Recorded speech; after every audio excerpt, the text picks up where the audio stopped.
पूण मातशे आमगे भाव सांगताले की वर्साक 3 फावटी अशें करून प्रॉब्लम जाता.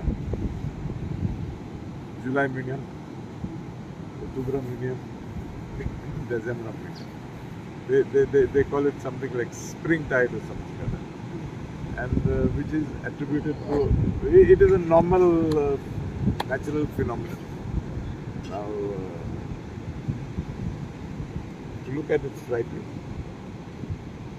I believe the locals are used to this particular phenomenon. This year may be a little more alarming because of the high monsoon that we have had, and the effect of this spring tide.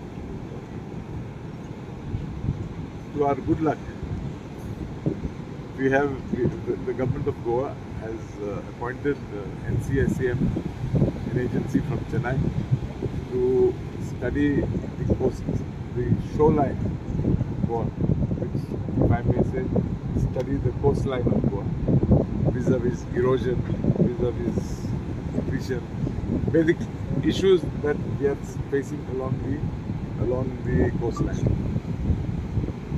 Coincidentally, they reached Goa yesterday, and so I thought, since this situation looks alarming, or is alarming, that they should start their study from Utorda Beach. That's why they're all gathered here, and we are here for a week approximately. Before they go, we will have a sit. They are going to visit across the state of Goa. It is not only Utorda Beach. They will be visiting various areas from north to entire south. coastline. The coastline, and or if I may correct, if I am not wrong, they've already done an aerial sort of study.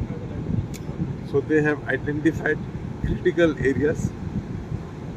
Now they've come for a field study.